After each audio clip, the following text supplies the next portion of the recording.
Hello viewers, আসসালামু আলাইকুম। আজকের ভিডিওতে খুবই সহজ নিয়মে টিপস সহ বাংলাদেশের মানচিত্র এঁকে দেখাবো খুবই সহজে।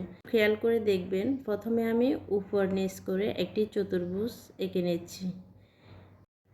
এখন এই দাগগুলোকে হালকা করে মুছে নেব। এখন এখান থেকে আঁকাবাঁকা করে মানচিত্রে ডিজাইন করে নেব। একেবারে হুবহু হবে এমন কোনো কথা নেই।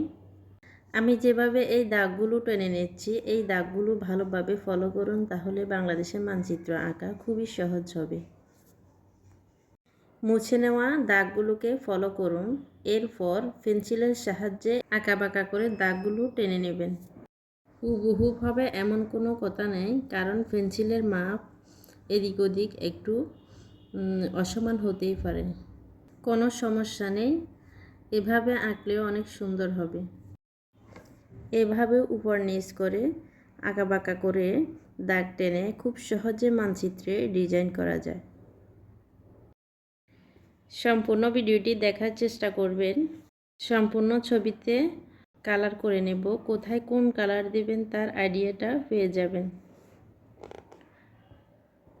মাঝে মাঝে আঁকাবাঁকা করে দাগ টেনে নেব। এখানে বিভাগগুলো ভাগ হবে। খুব সহজ হয় যদি আরেকটি মানচিত্র দেখে দেখে আঁকা যায়। আমি এই পেন্সিলের রঙটা দিয়ে কালার করে নেব।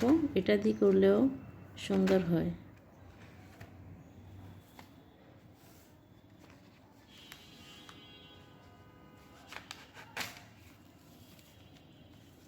বাংলাদেশের মানচিত্র আঁকার ভিডিও ভালো লাগলে অবশ্যই লাইক কমেন্ট করবেন, কেমন হয়েছে জানাবেন এবং শেয়ার করতে ভুলবেন না।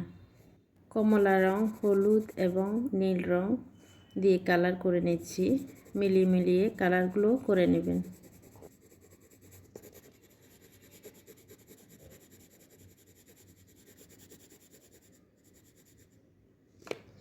এখানে গাঢ় খয়েরি কালারটা করে নিচ্ছি।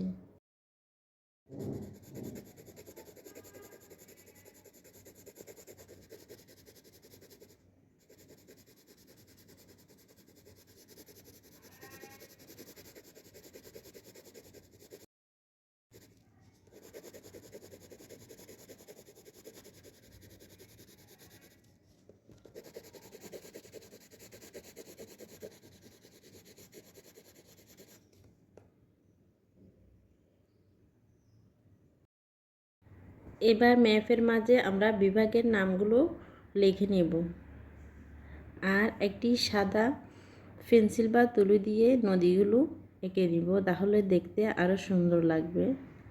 আর এভাবে সম্পূর্ণ ছবি কালারিং করে আমরা ছবিটি আঁকা শেষ করলাম। ধন্যবাদ সবাইকে এতক্ষণ সাথে থাকার জন্য। আসসালামু আলাইকুম।